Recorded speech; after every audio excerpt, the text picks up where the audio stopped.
Adapun juga materi dari pertumbuhan bakteri, yaitu pertumbuhan bakteri itu pertumbuhan bakteri itu mengambil makanan dari luar dalam bentuk larutan. Yang kedua itu hewan mengambil makanan dari luar dalam bentuk benda-benda padat atau holozois pagotrop. Adapun reproduksi bakteri, yaitu yang pertama itu aseksual. Yang maksud dari aseksual itu membelah diri menjadi dua bagian. Misalnya dari 1 menjadi 2 menjadi 4. Dan adapun itu reproduksi bakteri itu seperti seksual.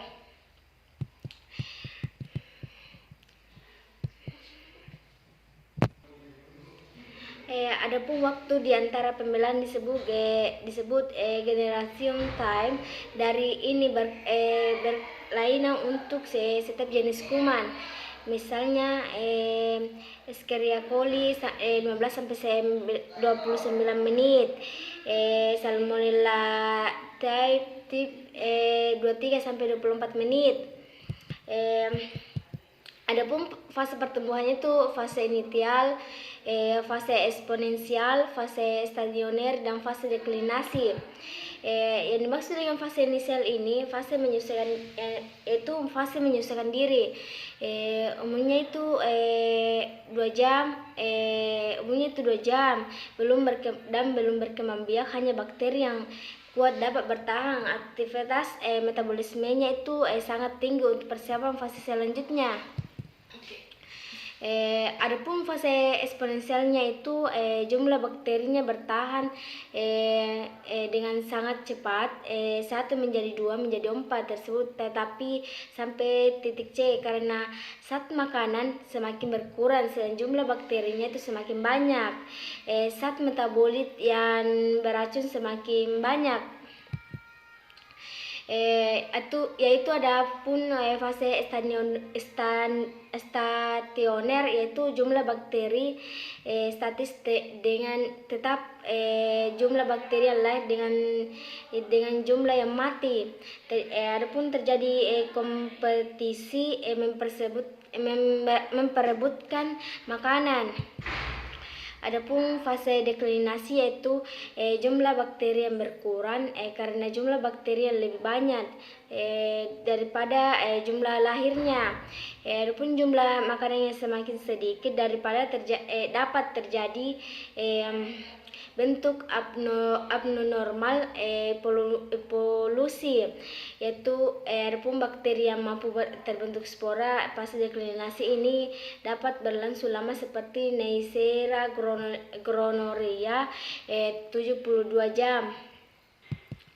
Adapun fase reproduksi seksual, yaitu peleburan bahan kromosom dari 2 kuman sehingga timbul sifat kuman yang baru berasal dari 2 induknya. Maksudnya hanya terjadi pada 2 kuman yang satu famili, seperti Escherichia coli dan Shigella dysenteriae. Berdasarkan suhu pertumbuhannya tuh kuman dibagi menjadi psikofilik, tumbuh pada kisaran sampai 30 derajat Celcius. Suhu optimumnya itu 10 derajat Celcius atau lebih 20. Yang kedua itu ada mesofil. Mesofil ini tumbuh pada kisaran 10 sampai 45 derajat Celcius. Suhu optimumnya itu 20 sampai 40 lebih derajat Celcius. Yang ketiga itu ada termofilik, tumbuh pada kisaran 25 derajat Celcius sampai 30 derajat Celcius. Sampai 80 derajat Celcius. Suhu optimumnya itu 50 sampai 60 derajat Celcius.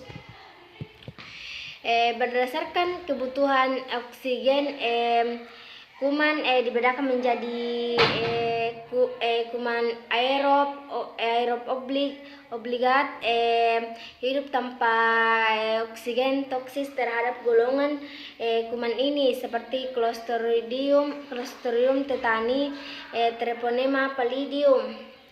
Yang kedua itu ada kuman aerob obligat, bakteri yang hanya hidup di dalam lingkungan O2 bebas seperti Vibrio, Chlorella, Bacillus ataricus.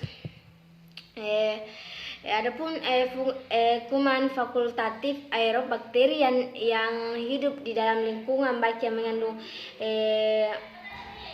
oksigen bebas ataupun tidak.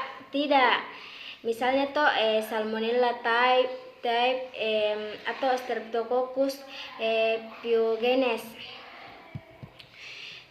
Adapun keasaman atau pH, kebanyakan bakteri lebih baik hidup dalam suatu netral pH 7 atau sedikit basa, tetapi pada umumnya dapat hidup pada pH 6, 5, 7, 5. Bakteri patogen pada manusia 6,8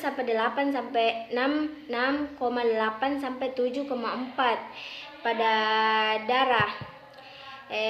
Beberapa bakteri hidup pada suasana asam, misalnya yang hidup pada bakteri pada manusia Streptococcus mutans, sedangkan pada bakteri pada suasana basah itu seperti Vibrio,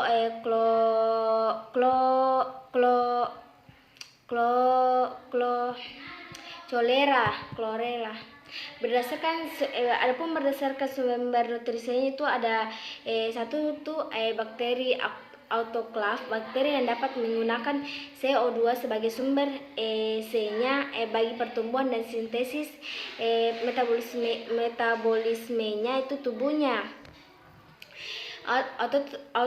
Autotrof atau fotosintetik memperoleh energi dari cahaya. Adapun autotrof homosintetik itu memperoleh energi dari oksidasi dan substrat inorganis seperti VES dan NH3 atau NO2. Bakteri heterotrof, bakteri yang hanya dapat menggunakan senyawa organik karbohidrat sebagai sumber C-nya. Demikianlah materi dari pertumbuhan bakteri, dan adapun materi